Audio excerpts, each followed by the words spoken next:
नमस्कार। आज मैं आपके बीच लेकर आई हूँ हिंदी साहित्य की संस्मरण विधा।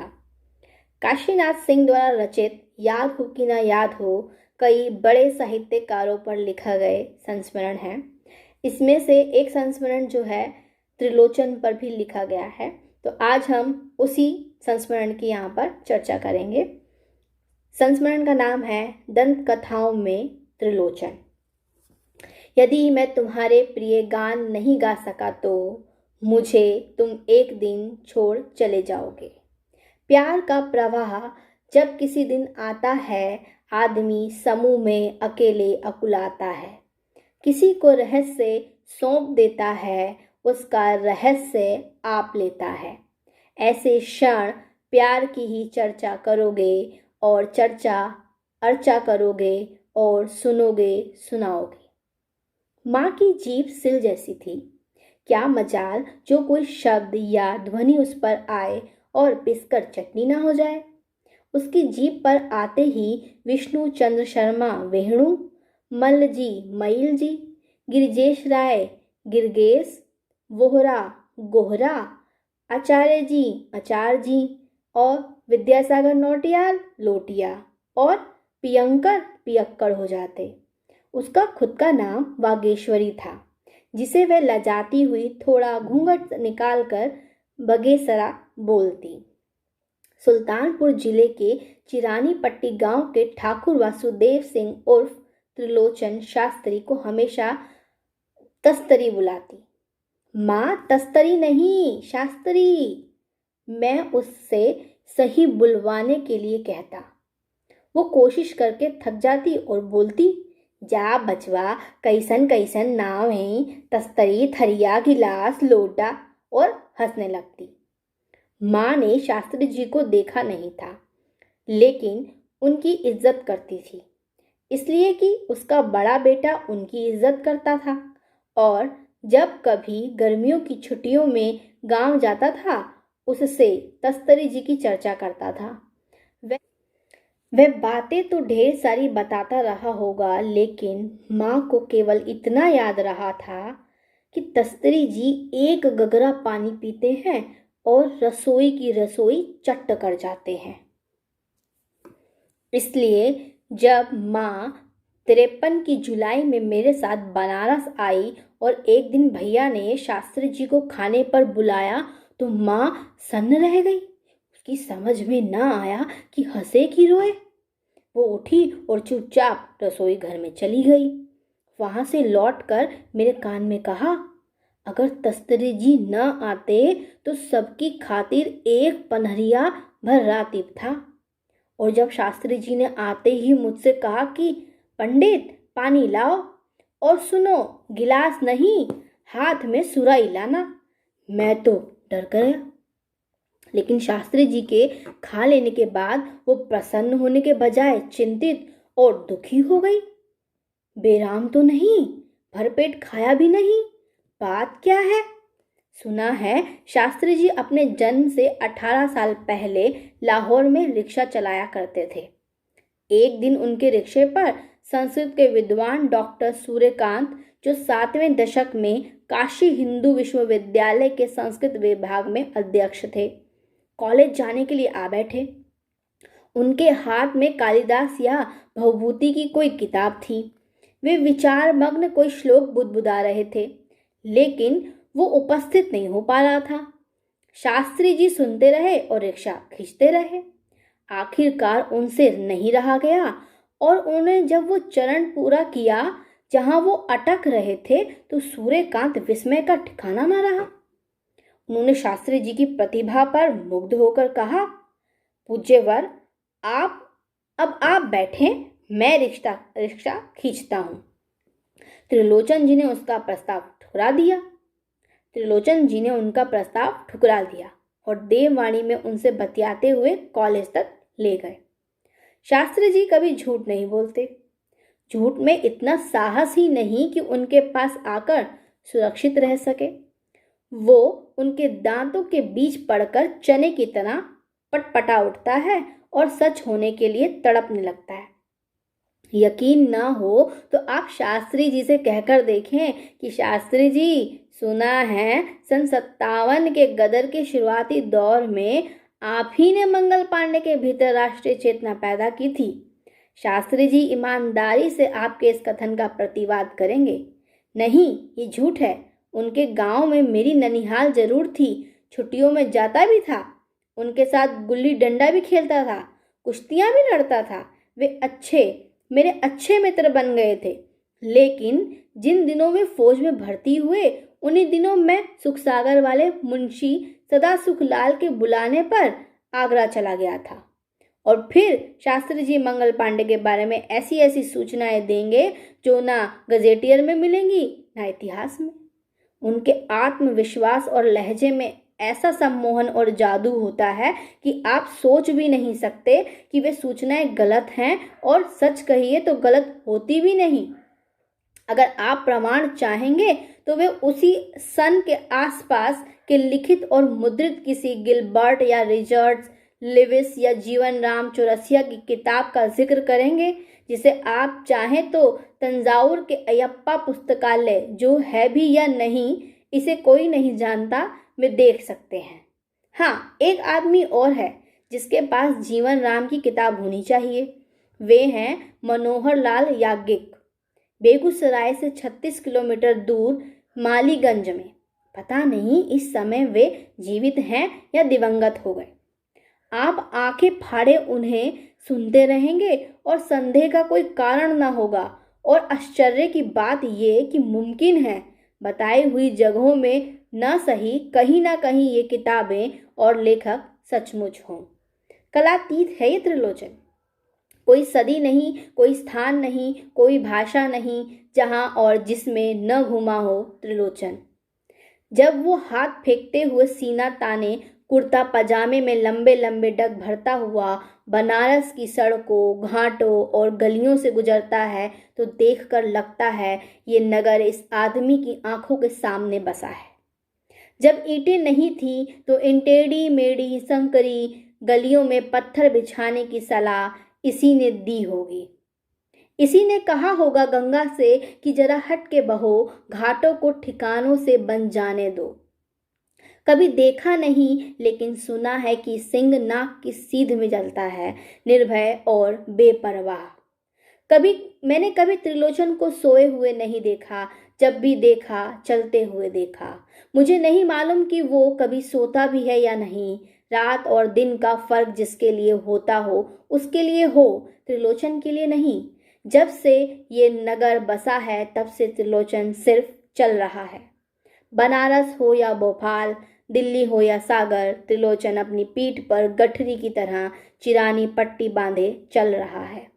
बनारस में रहते हुए मैंने कभी उसे रिक्शे में नहीं देखा, इक्के या तांगे पर नहीं देखा, स्कूटर या कार में नहीं देखा। देखा तो अधिक से अधिक किसी युवा लेखक की साइकिल के डंडे पर। त्रिलोचन चलता है और रास्ते में चंपा मिलती है, भुरई केवट और नगई मेहरा मिलते हैं। नगर का एक भी आदमी उसका अनचिन्हार नहीं। 80 पर मिलता है एक युवा कवि जो जिज्ञासाएं करता है कविता के बारे में। त्रिलोचन कविता के बारे में बाद में बोलता है। त्रिलोचन कविता के बारे में तो बाद में बोलेगा, पहले वह बताएगा जिसे तुम जिज्ञासा बोलते हो, उसका उच्चारण जिज्ञासा नहीं है। वह सारी दोपहर ग और श के सही उच्चारण की विधि समझाने में गवा देता है। उसी समय सहसा उसे याद आते हैं सभा से रिटायर करने वाले उसके सहकर्मी शिवशंकर मिश्र। वे वहां से फुट लेता है या फिर कवि को लिए दिए चल देता है। वह मिश्र जी के साथ बातें करते हुए कालिदास की अद्भुत और विलक्षण प्रतिभा की पुष्टि में रघुवंश, कुमार संभव या मेघदूत के जाने कितने श्लोक प्रस्तुत करता है और तुलसी रोड के सामने विश्वनाथ त्रिपाठी से टकरा जाता है। त्रिपाठी जी रीति काव्य के पंडित, उनके साथी घनाक्षरी कवित्व और सवैया की खूबियों और खामियों की चर्चा कर रहा है और उस खैनी के तैयार होने की प्रतीक्षा कर रहा है जो त्रिपाठी जी की हथेली में अंगूठे के नीचे है। शाम ढलते ढलते गजलों और नज़मों की बस्ती मदनपुरा पहुंचता है त्रिलोचन। वह नज़ीर भी है और आलिम वह नज़ीर भी है और अलीम, मसरूर भी है और हफीज़ भी है और मधुर भी। पीर और गालिब पसंदीदा शायर हैं त्रिलोचन के। वो कहते सुनते कदोलिया पहुंचता है माखनदा की दुकान पर, वहां से तमिल या मलयालम की किताब लेते हुए कोठरी, जिसे घर कहते हैं, की राह पकड़ता है। किवाड़ खोले, हाथ में झाड़ू लिए गुस्से से लाल पीली स्टलाइन दरवाजे पर खड़ी इंतजार कर रही है। उन्हें देखते ही सहसा त्रिलोचन को याद आता है कि कल रात से घर में खाना न पका होगा। वे 24 घंटे बाद लौटे हैं और गेहूं का जो कनस्तर आटा चक्की की दुकान पर छोड़ गए थे अभी तक वहीं पड़ा होगा। वो उल्टे पांव लौट पड़ता है कि रास्ते में तुलसीदास की अर्धली के साथ एक शोध पत्र मिल जाता है। तुलसी त्रिलोचन के प्रियतम कवि, दिन जाने कब का डूब चुका, जाने कैसे कैसे कवियों से भेंट हुई, लेकिन तू कहाँ रही गए रहा बाबा। रात आधी जा चुकी है और सस्तराइन इंतजार करते करते किवाड़ से उठंग कर सो गई है। अब कब लौटेंगे त्रिलोचन। कहते हैं उदय प्रताप क्षत्रिय कॉलेज के एक छात्रावास में नया नया मेस महाराज आया। 40 के दशक की बात है, जब वहां नामवर केदार विद्यार्थी हुआ करते थे। इनमें से किसी ने त्रिलोचन को खाने पर न्योता। त्रिलोचन ने खाना आरंभ किया। रोटियां आ रही हैं और त्रिलोचन खा रहा है। 40, 60, 80, 100। सुबह पाया गया कि त्रिलोचन को खिलाने के बाद रात में ही मेस महाराज छात्रावास छोड़कर भाग गया। यानी कि त्रिलोचन खाता था और डटकर खाता था, खेत में काम करने वाले किसान की तरह। लेकिन क्या खाता था? आपने उसकी कोठरी के कोने में रखे कनस्तर और डिब्बी कभी खोलकर देखे? किसी में दाल है तो चावल नहीं, चावल है तो आटा नहीं, सब है तो कोयला नहीं, और कोयला भी है तो सब्जी के पैसे नहीं। फिर भी इस नगर में ऐसा एक भी आदमी नहीं जो कह दे कि त्रिलोचन ने उससे अमुक काम के लिए उस साल 5 रुपए उधार लिए थे। बनारस में त्रिलोचन का इतिहास क्लर्की का इतिहास रहा है, बेकारी के साथ साथ। सन 75 में बनारस छोड़ने के पहले के 35-40 सालों का इतिहास। हंस की प्रूफ रीडरी और जौनपुर में थोड़े दिनों की मास्टरी से शुरू होकर एक अखबार से दूसरे, तीसरे, चौथे अखबार तक। समय समय पर ट्यूशनें भी ली और उस सभा में नौकरी भी की जिसके मालिक की सूरत से उसे घिन आती थी। एक समय ऐसा भी आया जब त्रिलोचन का बड़ा बेटा यूनिवर्सिटी में प्रोफेसर, लेकिन त्रिलोचन बोरे में कोयले की जगह अपने स्वाभिमान को साइकिल के कैरियर में बांधे सड़क पर। जनवार्ता जैसे लोकल और टुटुपंजीय अखबारों में तुम्हें कितनी पगार मिलती थी त्रिलोचन?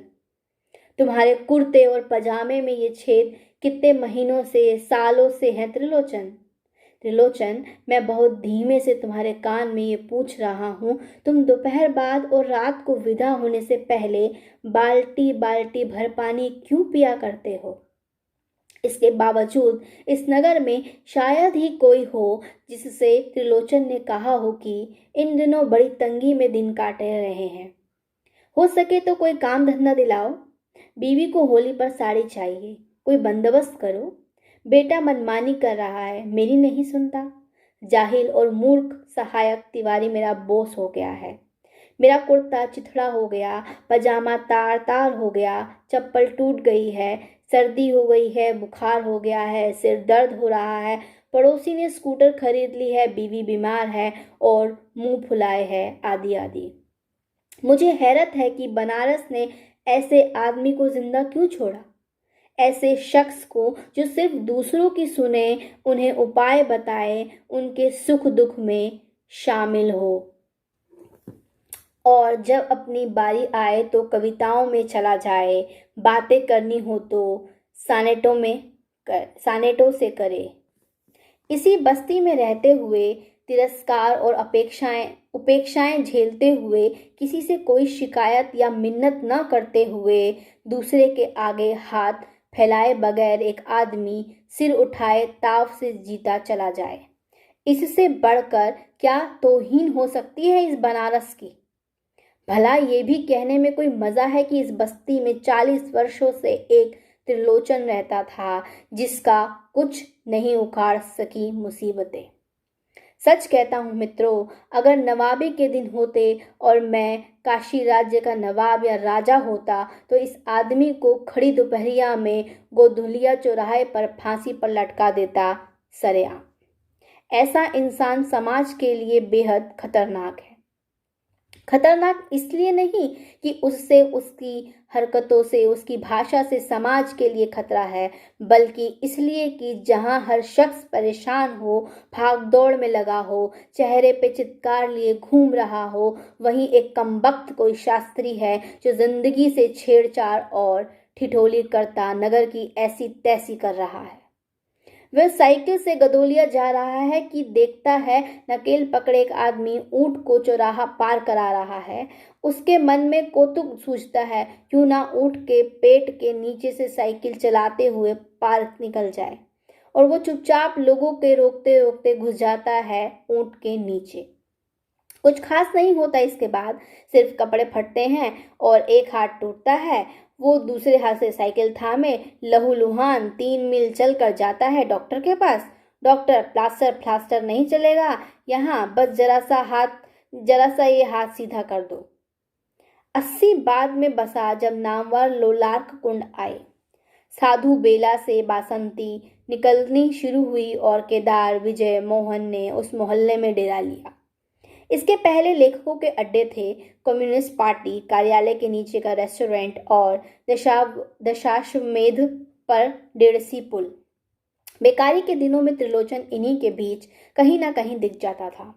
बरसात का मौसम था, धरासार पानी बरस रहा था। आचार्य विश्वनाथ प्रसाद मिश्र हिंदू विश्वविद्यालय से लौट रहे थे।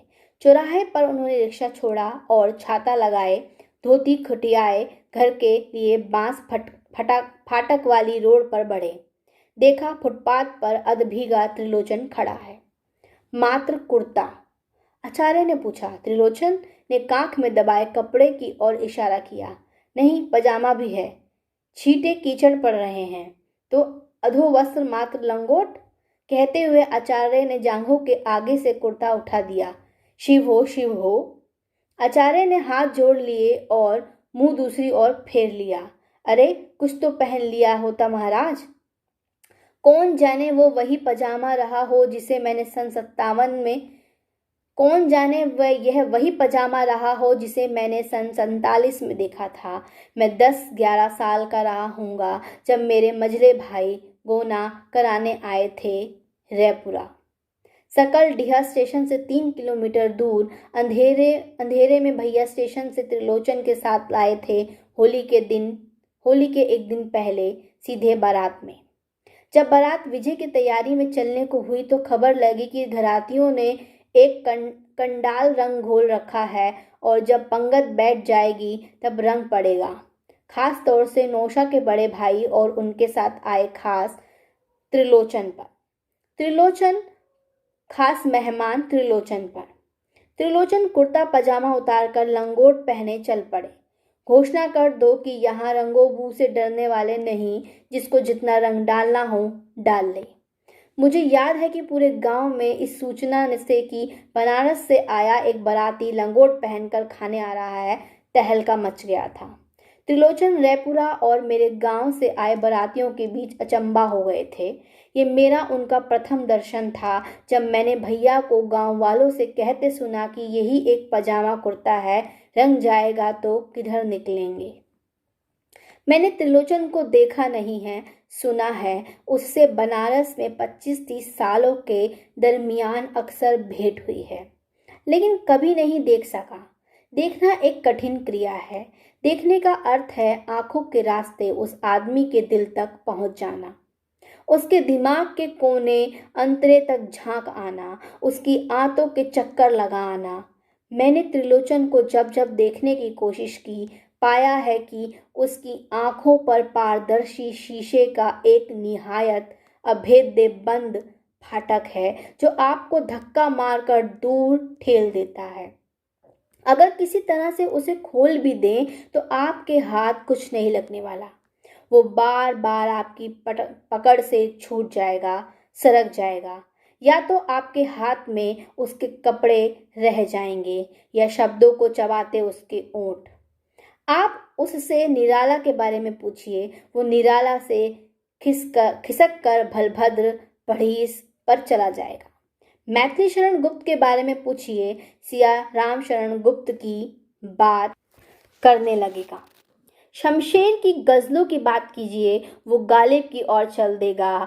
काव्य सौंदर्य की बात कीजिए, हिंदी शब्दों की व्युत्पत्ति की चर्चा करने लगेगा। वो एक छोटे से कमरे को देखते देखते खुला और निर्जन और समतल मैदान बना देता है, जिसमें वो अनचाहे ढंग से वहां दौड़ता जाएगा। आप में कुवत हो तो उसे पकड़ लीजिए। उससे अपने एक आत्मीय से कहा, मैं बड़ियाई हुई नदी से सीधे 90 अंश के कोण पर इस पार से उस पार और बिना विश्राम किए उस पार से इस पार आया जाया करता हूँ। हालांकि पानी को चीरते हुए तैरना और भंवरों के बीच से अपने को बचाते हुए निकाल ले जाना मामूली काम नहीं है, फिर भी अभ्यास और दमखम और बलिष्ठ भुजाओं से सब संभव है। तो इस अक्टूबर नवंबर की गंगा की क्या बिसात हो। लो संभालो कपड़े, अभी गया और अभी आया। और त्रिलोचन लंगोट पहने नदी में कूद जाता है। मामूली बहाव, तैरने वाले इस पार से उस पार आ जा रहे हैं, चिंता की कोई बात नहीं। लेकिन यह क्या, बड़ियाई नदी की छाती मछली की तरह चीरने वाला, 90 अंश के कोण पर निकलने वाला त्रिलोचन बह रहा है। अरे भगवान, किधर उधर कोई खास बात नहीं, थोड़ी मौत सूझी है। कपड़े लत्ते लेकर हरिश्चंद्र घाट की तरफ चलो, मैं उधर ही कहीं किनारे लगूंगा। त्रिलोचन हाफते हुए बोलता है। अब आप कुर्ता पजामा संभाले घाट घाट दौड़ते रहिए, नहीं मालूम बहाव त्रिलोचन को किस घाट ले जाएगा। आपको लगेगा कि त्रिलोचन डूबा, अब डूबा कि सहसा धारा के बीच एक उठा हुआ चमकता सिर नजर आएगा। बहाव चाहे जितना तीखा हो, चाहे जितना कटावदार और खतरनाक हो, त्रिलोचन के सिर से टकराएगा और छितरा जाएगा। सारा तन डूबे डूब जाए, लेकिन सिर तना रहे। जहां ऐसी जरूरत नहीं, वहां भी वह सर उठाए घूमता है। वहां भी वह उठाए घूमता है, किसी को अटपटा लगे तो लगा करे। आत्मविश्लेषण, एकान्वित, अवलंबित, मिथ्याभिमान, ज्योतिष्क, लोवल, लोनव, धर्म विनिर्मित, प्रत्यरोह, जीवनानुरक्त, वृक्ष शीर्ष रेखा, अनुभव, संभावन, सहस्रपात, प्रतिबिंबित, इस तरह के सैकड़ों शब्द उसकी कविता की भाषा में सिरताने दिखाई पड़ते हैं। जो सार्थक शब्द मैत्री की सबसे ज्यादा वकालत करता है, वही मौके बेमौके कविता के खिलाफ पत्थर लेकर खड़ा हो जाता है। वो कालिदास और रमी काका को एक ही पतंग में बिठाने का कायल है। ऐसी हिमाकत कविता में उसके सिवा कोई नहीं कर सकता। जाने कितने झाड़ों झंखाड़ों, नदियों नालों जंगलों, बियाबानों, दलदलों, पहाड़ियों और घाटियों से गुजरा है ये त्रिलोचन। अथाह और अपार हैं इसके अनुभव। ऐसे दुर्लभ दुर्भाग्य कम कवियों को मैसर हुए हैं। अपने शुरू के दिनों में धरती पढ़ते हुए मैंने बहुत चाहा था कि डूब जाए त्रिलोचन, और ऐसा डूबे कि कहीं नजर ना आए, खास तौर से प्रेम कविताएं पढ़ते समय। नामवर ने कभी अपने भाई से त्रिलोचन का एक किस्सा बयां किया था। उन दिनों वे लंका पर गोविंद लॉन्ज में रहते हुए पढ़ रहे थे और बगल में नगवा पर अकनू भवन में त्रिलोचन ने अपना चिमटा गाड़ रखा था। दोनों जन तड़के उठते थे और दौड़ लगाते हुए गंगा स्नान करने जाते थे। एक दिन बोला त्रिलोचन, नामवर, तुम्हें नहीं पता कि मैं गंगा में डुबकी लगाकर सतही की मट्टी पकड़े पकड़े उस पार निकल जाता हूँ। सुनकर विस्मय हो रहा होगा तुम्हें, लेकिन कठिन अभ्यास से संभव हो पाया है ऐसा। घंटे भर सांस रोके कैसे रह लेते हैं भगवान? अभ्यास, प्राणायाम, त्रिलोचन दृढ़ विश्वास से बोला। तय पाया गया कि त्रिलोचन उस पार तो न जाए, यही घाट पर डूबेंगे नामवर भी, और देखेंगे कि जितनी देर त्रिलोचन पानी के अंदर रहते हैं, नामवर कितनी बार डूबते उतराते हैं। दोनों ने नाक दबाई और पानी के अंदर। नामवर क्या खा के त्रिलोचन का मुकाबला करते। वे थोड़ी देर बाद जब ऊपर आए तो सोचा देख लें, कौन जाने त्रिलोचन चालबाजी कर जाए। मैं यहाँ हूँ नामवर, त्रिलोचन की आवाज। नामवर ने देखा त्रिलोचन घाट पर खड़े हैं। माथा जरा सा फट गया है, लहू बह रहा है और वे उसका बहना रोकने के लिए घाव पर मिट्टी लेप रहे हैं। अच्छा हुआ तुम बच गए, त्रिलोचन बोला।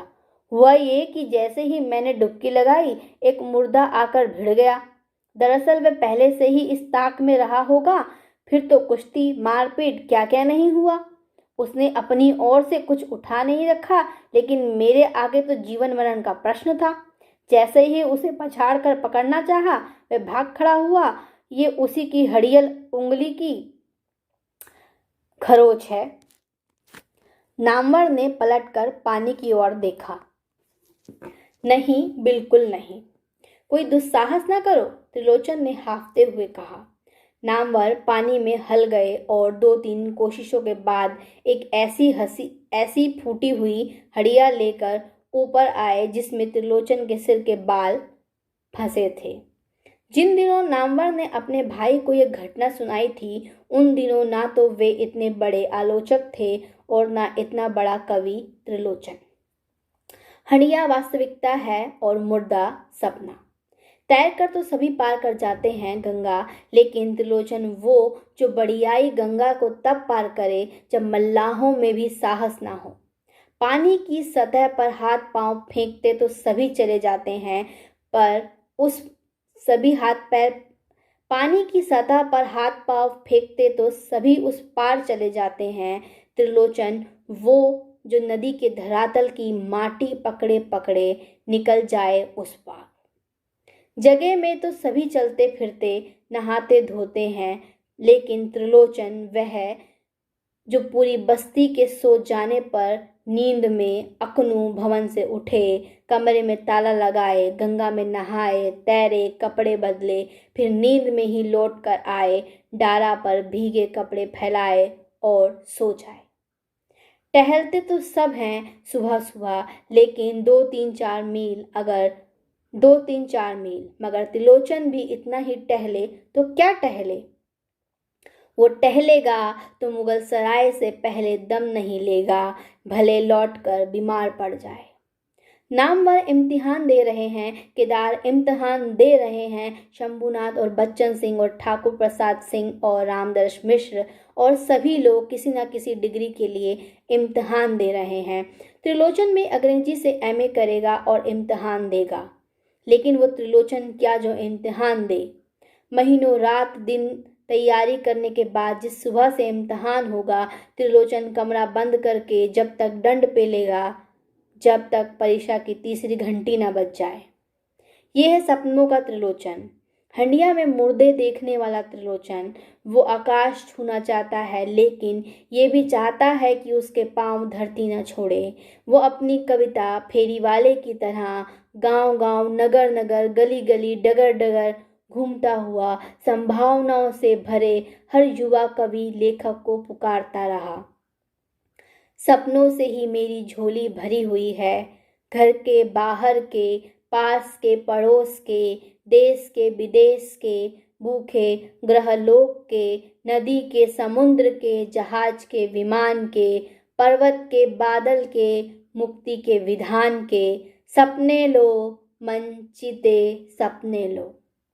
सपनों की इस झोली के साथ त्रिलोचन ने इस नगर में इतनी पीढ़ियों के बीच फेरियां लगाई हैं कि वो हमारी समकालीन कविता का पौराणिक चरित्र नायक हो गया।